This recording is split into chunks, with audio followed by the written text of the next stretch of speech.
seen taxawaay tey fii ci police centrale. waaw dañ ñëw rek apporter soutien à un ami à un collègue à un confrère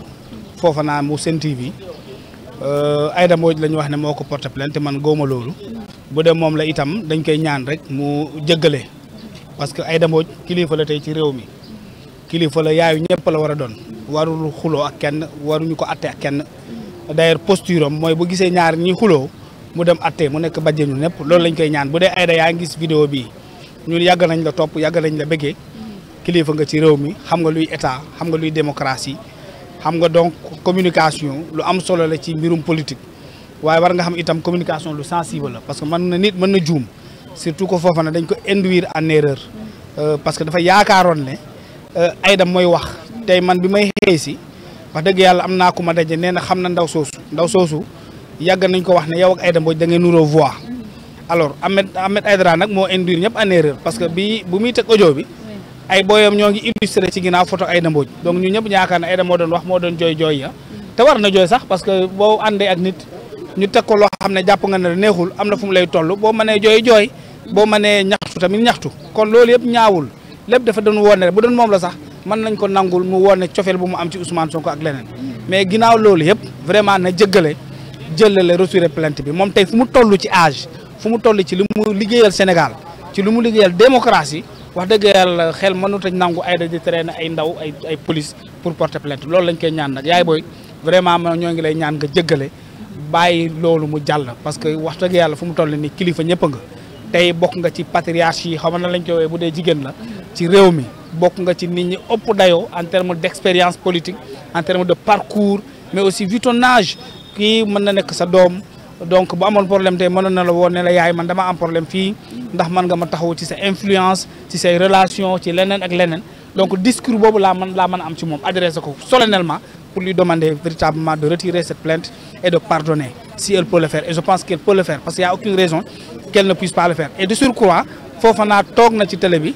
jéggalu quand on lui a appris plus tard que ce n'était pas Aïda Mbodj moom ak ndaw si dañoo nuroo voix toogaat na fu mu toogoon vraiment rectifier adressé à la même audience aux mêmes personnes qui écoutaient et puis dans un pays que nous partageons tey war nañu weesu yi on a besoin de réconciliation dans ce pays là ce pays a besoin d'accalmie a besoin de retourner à une dynamique de développement qu'on quitte les conflits véritablement ñu dem ci loo xam ne moom la sénégalais yi nam ci réew mi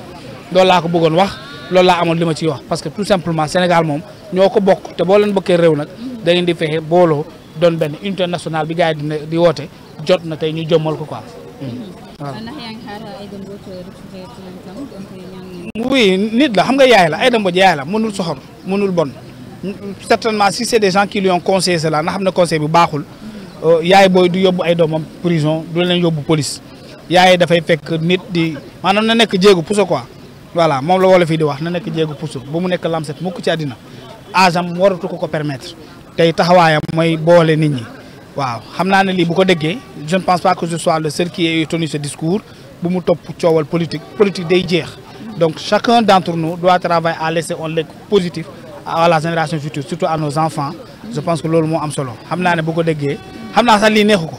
mais comme nit la rek ñàkkul ne am na ñu ko wër di ko naan non bàyyi ñii ñoo bon Sen TV Bougane ak yooyu amul solo li démocratie la démocratie elle a toujours été comme ça Bougane sa télévision a toujours été du côté de l'opposition et c'est toujours des Sénégalais qui travaillent là-bas je pense que moom Aïda fu mu toll tey nit mën na nekk Sen TV dem woo ko ne ko damaa soxla nga taxaw ma ci der bi nga xam ne moom lañ ko dënk mu taxaw ko du gis Sen TV du gis Bougane mais Sénégalais bi lay gis donc posture boobu rek war na tey ñun ñu yaakaar ne wax dëgg yàlla lii du am suite foofu naa dina ñibbi këram bu soob ci kanam incha allah. ñu bàyyi la aussi nga joxe sa jàngat ci situation actuelle politique bi li nga xam ne ñu ngi koy gis entre la coalition Diomaye et le parti Pastef. non tu sais que loolu man intéressé wu ma man goo ma ne conflit am na. coowal Pastef na yem ci Pastef. goo ma ne xuloo am na. première hypothèse bi ma am la. ensuite bu xuloo amee itam dina amaat beneen hypothèse. maintenant bu dee dafa am xuloo. bu dee xuloo amul parce que man loolu laa gëm d'ailleurs que y a pas de conflit. y a pas de querelle dañuy nax sénégalais yi ci raisons yi bëree bëri d'abord Ousmane Sonko amul lu mu digul sénégalais yi dem na ba gëmloo leen ne moom xut bu jamaan la lu mu ñaan yàlla daf koy may ne kenn aayul ci réew mi loolu ko njëkkoon na boole ak docteur Abdourahmane Diouf en période de campagne ñoom Thierno Alassane Sall c'est des vendus c'est des corrompus c'est des gens du système Macky Sall dafa jël alal réew mi luubal ko mu dem ci ay meeting yëg ci kaw oto ne billahi wallahi watallaahi duñ faloo 2024 ñu soppi réew mi Ousmane Sonko wax ne réew mi dafa am 4 millions d'hectares de terre arable maanaam loo fa ji mu nangu Ousmane Sonko moo diggoon nit ñi ne géej bi ñoom bu ñu faloo dinañu rompre tous les contrats avec les Européens que jën dina fi bari ba jaaykatu jën yi du ñu gis ku ñuy jaay jën yi mais dañuy wat ci ko ñi di ko mayee parce que tout simplement il va rompre les contrats c'est une promesse. Alors une autre promesse que Ousmane Sonko avait faite, que le pays avait du pétrole et du gaz, que les ressources naturelles dañ leen di delloo askan wi kenn ku nekk di ci gis boppam ba ndaw ñi waa Pastef surtout yaakaar ne moom bu faloo rek suñuy robinet dina xel li Coca-Cola ay jus xale yi nga liggéey nga ñàkk liggéey di nga am salaire boo xam ne état da la koy daggal ci ressources naturelles. Alors loolu aussi c'était une promesse. L'autre promesse que Ousmane Sonko avait faite, c'est que dans ce pays on allait rationaliser les dépenses kon dinañu supprimer li nga xam ne moom mooy caisse noire yi nga xam ne président yor na ko président assemblée nationale yor na ko à l'époque mu tuddoon ci président Moustapha Niasse moo yoroon ACCT xaw ma ñeneen ñu ñu yoroon daal ci kuréel yi. Alors donc tey loolu itam di promesse. Alors beneen promesse bi nga xam ne Ousmane Sonko jëloon na ko mooy dinañu fexe ba li nga xam ne or la zircon ak yeneen ressources naturelles à côté du pétrole dinañ ko rationaliser utiliser ko ba sénégalais yi di si gis seen bopp ñoo waxoon ne dund bi dina gën a yomb ci askan wi wàññi panier de la ménagère léegi loolu demal dawal na 2 ans amul benn lu mu ci matérialiser ci promesse yooyu bëgg a détourner l'opposition de ce débat réel de ce débat plus sérieux il crée un problème à côté pour créer ce qu'on pourrait appeler à manger la poudre de perlimpinpin, une poudre aux yeux pour détourner l'opposition du débat réel du débat essentiel bi waroon tax gars yi bëggoon organiser li nga xam ne mooy ñaxtu national bi. Alors c'est ça le plan de Pastef, divertir le peuple, diviser supprimer le débat essentiel yóbbu ñu ci ay waxu coalition ak leneen beneen bi ñu nekk ci contexte boo xam ne alors Ousmane Sonko lui-même il sait qu'il a plombé ce pays par cette fausse dette cachée qui n'existe pas ñu laaj ko de sortir les rapports mu nekk benn contre-attaque bu Macky Sall def ba ñu xaw leen yóbbu kaw bëggatul ko waxtaanee les rapports cachés bëggatul ñu wax waxu dette cachée bi. Alors mu nekk des débats réels yi nga xam ne tey ñoom xam nañ ne bu ñu continuer ci lancer boobu ils vont perdre en crédibilité le peuple va leur tourner le dos ñu ne ils vont créer un problème dans le vrai problème pour détourner l'opposition des vrais sujets qui doivent occuper aujourd'hui les plateaux de télévision man loolu laa gëm. Mais dans ce même sillage considérons que maintenant qu'il y a un conflit boo amee conflit mais Bassirou Diomaye Faye moo war a jeexal problème boobu vous avez entendu ce que mais moo ko war a jeexal parce que tu as un premier ministre qui plombe une économie un premier ministre qui plombe une économie on le change. Ousmane Sonko va faire un meeting il s'en prend au FMI le lendemain les notes du Sénégal baissent mu nekk une situation catastrophique économiquement ensuite 2 jours plus tard c'est Ousmane Sonko qui prend une décision le président de la République qui prend une autre contre-décision le lendemain encore suñuy note souveraine di gën a wàcc. Donc boo amee un premier ministre qui par son discours cause un problème à son économie à notre économie il faut le changer c'est ça la vérité s'il y a une crise. Mais en dehors de cela madame dëgg ngeen Madiambal def sortie tudd rapport tudd une sorte de coup d'état qui était en train d'être préparé ci bopp président Bassirou Diomaye Faye nee nañu le premier ministre dafa am ay connexion xaw ma ndax dëgg la wala du dégg mais wax na ko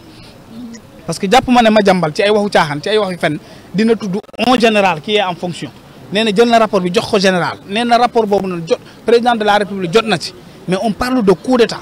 on parle de sécurité nationale mais nit kooku nga xam ne moom la ñuy indexé moom la ñuy tudd ba léegi mu ngi sa wet mais quand même c'est Bassirou Diomaye Faye qui doit mettre fin à cela et la seule solution madame bu ñu la dénkee tool bi am ñax mu bon lan moo war a nekk sa taxawaay da ngay buddi ñax mu bon mi sandi parce que tool bi moo ko dañ la ko dénk mais nga bàyyi ñax mu bon bi ci biir tool bi di wër ci tool bi di wut ay ñax yu ndaw yooyu buddi di leen déplacer mooy ay dëmbooj di ko dindi ci coalition c'est pas ça la vraie posture du président Diomaye Faye qui devait être la vraie posture du président Bassirou Diomaye Faye la vraie posture aujourd'hui c'était de mettre fin à cette polémique jël Ousmane Sonko mi nga xam ne moom la ñu tuumal pour la vérité et pour le respect de nos institutions et pour le respect de notre état de droit qui respecte les présidents élus parce qu'ils ont un mandat seul le mandat la fin de mandat doit mettre fin à leur mandat mais on parle de coup d'état on parle de liaison avec des terroristes des liaisons avec des rebelles mais tey la posture de président Bassirou Diomaye Faye li ci waroon mooy ce qui devait être sa posture mooy nga jël Ousmane Sonko démettre ko de ses fonctions pour montrer que réellement il y a une crise mais tant qu'il n'aura pas cette posture tant que Bassirou Diomaye Faye jëlul taxawaay boobu am audace sanctionner parce qu'il doit sanctionner le problème ñun duñ gëm ne crise am na donc bu ko defee nag on va croire qu'il y a une crise mais tant que Bassirou Diomaye Faye continuera à se photographier avec des militaires à se déplacer des gens nous on considérera que c'est un lobby c'est un complot réel contre le peuple sénégalais qui attend que ces souffrances ces difficultés soient atténuées t'as vu pendant qu'on nous parle de coalition alors qu'on est encore loin d'une élection, qu'elle soit locale, législative ou présidentielle. C'est pas ça le contexte. La posture devait être nous urgence sénégalaise. Malheureusement, on ne parle plus d'économie, on ne parle plus de soutien d'État par rapport à la société, aux populations, mais des politiques sociales, ainsi de suite. On ne parle que de politique. Donc, ni politique, qu'est-ce que c'est nord? Li nga xamné mu ngi dal sénégalais en termes de difficulté ñoru leen. Donc sénégalais ñoo wara xamné ñi seen bop rek ñoo leen ñor. Mais dëkk bi dafa metti. Yeen ne ngeen dëkk bi dafa am crise. Ousmane Sonko dajale ay seeni nit wax ak ndaw ñi ne leen acca da am li ma leen di ñaan ndax di ngeen mako may. Ñooñu ne ko waaw ñu ne da ngeen di souffrir 3 ans. Yow nga cotiser nit ki bu muy nekk ci opposition musul manqué dépense, musul ñak essence, musul manqué auto bu koy yobbu. Nga cotiser nit ki mu xex ak Macky Sall depuis 2021 ba 2023 ba mu gagné combat bobu. Nga cotiser nit ki ba mu falu fond de campagne am. Nga cotiser ko mu def campagne.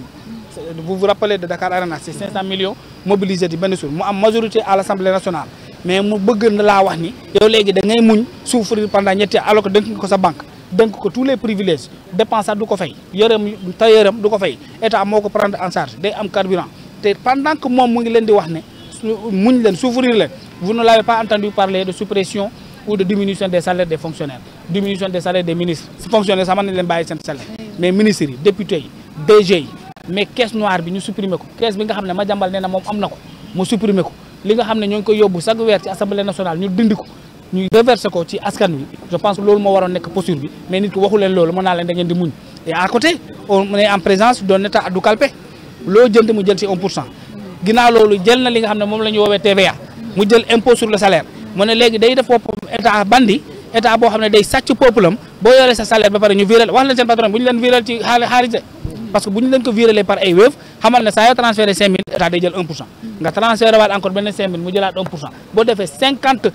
nu mu tudd transfert xamal ne jël na 50 ci yow 50%. donc loolu finalement ce n'est pas intéressant ce qui est intéressant c'est d'avoir une politique qui met le Sénégalais au cœur de les politiques sociales et qui se préoccupe véritablement de leurs problématiques. Merci Kandé. jërëjëf merci beaucoup. Merci beaucoup. Voilà ñu jaajëfal ko bu baax Cheikh Kandé. Voilà ñu jaajëfal ko bu baax a baax xam na mbokk yi dañ leen di jox rek dig daje léegi nii ci kanam en attendant ñu xam comme avocat bi ni mu ko waxee dégg ngeen ko ñu ngi xaar li procureur di daanaka décider en tout cas li ñu leen mën a wax rek moo di mbir yi moom daal di nay jeex même décision rek la ñuy xaar maanaam verdict bi daal di wàcc.